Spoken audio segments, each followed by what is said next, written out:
ಹೊಸ front load washing machine ತಂದಿದ್ದೀರಾ? ಯಾವ button ಏನಕ್ಕೆ ಅಂತ ಗೊತ್ತಾಗ್ತಾ ಇಲ್ವಾ? ನಮಸ್ಕಾರ ಸ್ನೇಹಿತರೆ, ಇವತ್ತು ಫ್ರಂಟ್ ಲೋಡ್ ವಾಷಿಂಗ್ ಮಿಷಿನ್ ಸಂಪೂರ್ಣವಾಗಿ ಹೇಗೆ ಬಳಸಬೇಕು ಅನ್ನೋದನ್ನು ತುಂಬಾ ಸುಲಭವಾಗಿ ಕನ್ನಡದಲ್ಲಿ ನೋಡೋಣ. ಮೊದಲು ಪವರ್ ಬಟನ್ ಅನ್ನು ಪ್ರೆಸ್ ಅಂಡ್ ಹೋಲ್ಡ್ ಮಾಡಿ ಮಷಿನ್ ಆದ್ಮೇಲೆ ಸ್ಕಿಪ್ ಅಂತ ಆಪ್ಷನ್ ಬರುತ್ತೆ. ಅದನ್ನು ಸ್ಕಿಪ್ ಮಾಡುತ್ತಾ ಕಾಟನ್ ಮೋಡ್ ಬರೋವರೆಗೂ ಬನ್ನಿ. ಈಗ ಈ ಸೆಲೆಕ್ಟರ್ ಮೂಲಕ ನಿಮಗೆ ಬೇಕಾದ ಮೋಡ್ ಆಯ್ಕೆ ಮಾಡಬಹುದು. ಕಾಟನ್ ಅಂತಂದ್ರೆ ದಿನನಿತ್ಯ ಬಟ್ಟೆಗಳಿಗೆ ಯೂಸ್ ಆಗುತ್ತೆ, ಸಿಂಥೆಟಿಕ್ ಸೀರೆಗಳಿಗೆ ಯೂಸ್ ಆಗುತ್ತೆ, ಡೆಲಿಕೇಟ್ ಸ್ಮೂತ್ ಬಟ್ಟೆಗಳಿಗೆ ಯೂಸ್ ಆಗುತ್ತೆ, ಟವಲ್ಸ್ ಗಳಿಗೆ ಯೂಸ್ ಆಗುತ್ತೆ, ಬೆಡ್ಡಿಂಗ್ ಅಂತ ಬೆಡ್ಶೀಟ್ ಗಳಿಗೆ, ಶರ್ಟ್ಸ್ ಗಳಿಗೆ, ಹೈಜೀನ್ ಅಂತಂದ್ರೆ ಆಸ್ಪತ್ರೆ ಬಟ್ಟೆಗಳಿಗೆ, ಸ್ವೆಟರ್ ಗಳಿಗೆ ಉಲ್ಲನ್ ಯೂಸ್ ಆಗುತ್ತೆ, ಕರ್ಟನ್ಸ್ ಗಳಿಗೆ ಕಾಟನ್ ಬಟ್ಟೆಗಳು ಇದ್ರೆ ಯೂಸ್ ಆಗುತ್ತೆ, ಆಕ್ಟಿವ್ ವೇರ್ ಜಿಮ್ ಬಟ್ಟೆಗಳಿಗೆ, ಅದೇ ತರ ಕಲರ್ ಬಿಡೋ ಬಟ್ಟೆಗಳಿದೆ ಕಲರ್ಸ್ಗೆ, ಡೆನಿಮ್ ಜೀನ್ಸ್ ಗಳಿಗೆ, ಬೇಬಿ ಕೇರ್ ಚಿಕ್ಕ ಮಕ್ಕಳ ಬಟ್ಟೆಗಳಿಗೆ ಮಿಕ್ಸ್ ಲೋಡ್ ಅಂತ ಆಪ್ಷನ್ ಇರುತ್ತೆ. ಮಿಕ್ಸ್ ಲೋಡ್ ಇಲ್ಲಿ ಎಲ್ಲಾ ತರದ ಬಟ್ಟೆಗಳನ್ನು ಹಾಕೋಬಹುದು. ಕ್ಲೌಡಿ ಡೇ ಅಂತಂದ್ರೆ ಮಳೆಗಾಲ ಜಾಸ್ತಿ ಇದ್ರೆ ಎಕ್ಸ್ಟ್ರಾ ಡ್ರೈ ಬೇಕಿದ್ರೆ ಯೂಸ್ ಮಾಡಿ.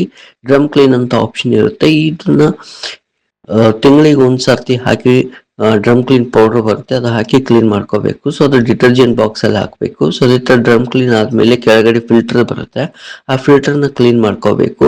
ಸೊ ಡಿಟರ್ಜೆಂಟ್ ಡ್ರಾಯರ್ ಅಲ್ಲಿ ಮೊದಲನೇ ಭಾಗದಲ್ಲಿ ಡಿಟರ್ಜೆಂಟ್ ಹಾಕೊಳ್ಳಿ, ಎರಡನೇ ಭಾಗದಲ್ಲಿ ಕಂಫರ್ಟ್ ಹಾಕೊಳ್ಳಿ, ಮೂರನೇ ಭಾಗದಲ್ಲಿ ಬ್ಲೀಚ್ ಏನಾದ್ರು ಯೂಸ್ ಮಾಡಿದ್ರೆ ಹಾಕೊಳ್ಳಿ. ಸೊ ಟೆಂಪರೇಚರ್ ಸೆಟ್ಟಿಂಗ್ ಗೆ ಬಂದ್ರೆ ಟೆಂಪರೇಚರ್ ನ ಬೇಕಿದ್ರೆ ನೀವು ಸೆಟ್ ಮಾಡ್ಕೋಬಹುದು. ಸೊ ಅದೇ ತರ ರಿನ್ಸ್ ಟೈಮ್ ನ ಸೆಟ್ ಮಾಡ್ಕೋಬಹುದು, RPM ನ ಸೆಟ್ ಮಾಡ್ಕೋಬಹುದು, ಡ್ರೈ ಆಗುವಾಗ ಯೂಸ್ ಆಗುತ್ತೆ. ಸೊ ಅದೇ ತರ ಪ್ರೀ ವಾಶ್ ಅಂತಂದ್ರೆ ಜಾಸ್ತಿ ಗಲೀಜಿರೋ ಬಟ್ಟೆ ಇದ್ರೆ ಯೂಸ್ ಮಾಡಿ. ಇಂಟೆನ್ಸಿವ್ ವಾಶ್ ಅಂತಂದ್ರೆ ಜಾಸ್ತಿ ಗಲೀಜಿರೋ ಬಟ್ಟೆ ಬೇಕಿದ್ರೆ ಹಾಕೋಬಹುದು. ಸೊ ಅದೇ ತರ ಬಬಲ್ ಸೋಕ್ ಅಂತ ಒಂದು ಆಪ್ಷನ್ ಇದೆ, bubble soak half an hour ನೆನೆ ಇಟ್ಟು ವಾಶ್ ಮಾಡಿದ್ರೆ ಅದು ಯೂಸ್ ಮಾಡಿ. ಮೈ ಸೈಕಲ್ ಅಂದ್ರೆ ನೀವು ಏನಾದ್ರು ಫೋನ್ ಇಂದ ಆಪರೇಟ್ ಮಾಡ್ಕೊಳ್ಳಿದ್ರೆ ಅವಾಗ ಇದು ಯೂಸ್ ಆಗುತ್ತೆ. ಡಿಲೇ ಟೈಮ್ ಅಂತಂದ್ರೆ ಇವಾಗ ಮಿಷಿನ್ ಯೂಸ್ ಮಾಡೋದಿಲ್ಲ, 1 hour 2 hour ಆದ್ಮೇಲೆ ಯೂಸ್ ಮಾಡೋದಿದ್ರೆ ಸೊ ಈ ತರ ಯೂಸ್ ಮಾಡಬಹುದು. ಚೈಲ್ಡ್ ಲಾಕ್ ಅಂತ ಆಪ್ಷನ್ ಇದೆ, ಚೈಲ್ಡ್ ಲಾಕ್ ಮಾಡ್ಕೊಳ್ಳೋದಿದ್ರೆ ನೀವು ಅಡಿಷನಲ್ ಆಪ್ಷನ್ ಅಲ್ಲಿ ಹೋಗಿ ಚೈಲ್ಡ್ ಲಾಕ್ ಆಪ್ಷನ್ ಅಲ್ಲಿ ಹೋಗಿ ಆನ್ ಮಾಡ್ಕೋಬೇಕು. ಸೊ ಅವಾಗ ನೀವು ಯಾವುದೇ ಬಟನ್ ವರ್ಕ್ ಆಗಲ್ಲ.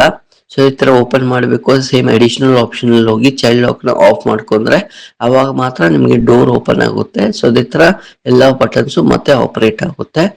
ಸೊ ನೀವು ಸ್ಟಾರ್ಟ್ ಆದ್ಮೇಲೆ ನಿಮಗೆ ಪ್ರೆಸ್ ಅಂಡ್ ಹೋಲ್ಡ್ ಬಟನ್ ನ ಲಾಂಗ್ ಪ್ರೆಸ್ ಮಾಡಿ, ಅದಾದ್ಮೇಲೆ ನಿಮಗೆ ಮಷೀನ್ ಸ್ಟಾರ್ಟ್ ಆಗುತ್ತೆ. ಮಷೀನ್ ಸ್ಟಾರ್ಟ್ ಆದ್ಮೇಲೆ ಡೋರ್ ಲಾಕ್ ಅಲ್ಲಿ ಇರುತ್ತೆ. ಒಂದ್ ವೇಳೆ ನೀವು ಡೋರ್ ಲಾಕ್ ನ ತೆಗಿಬೇಕು ಅಂತಂದ್ರೆ ಮತ್ತೆ ಅದೇ ಸ್ಟಾರ್ಟ್ ಬಟನ್ ನ ಪ್ರೆಸ್ ಅಂಡ್ ಹೋಲ್ಡ್ ಮಾಡಿ ಡೋರ್ ಲಾಕ್ ಮತ್ತೆ ಆಟೋಮೆಟಿಕ್ ಆಗಿ.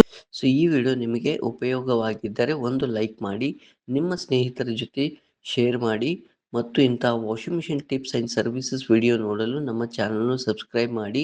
ನಿಮ್ಮ ಯಾವುದೇ ಪ್ರಶ್ನೆಗಳಿಗೆ ಕಮೆಂಟ್ ಅಲ್ಲಿ ಉತ್ತರಿಸಿಕೊಡಲಾಗುವುದು. ಮತ್ತೆ ನಿಮಗೆ ಯಾವುದೇ ತರ ಇನ್ಸ್ಟಾಲೇಷನ್ ಸರ್ವಿಸಸ್ ಬ್ಯಾಂಗ್ಳೂರಿನಲ್ಲಿ ಬೇಕಿದ್ರೆ ನಮಗೆ ಖಂಡಿತ ಕಾಂಟ್ಯಾಕ್ಟ್ ಮಾಡಿ.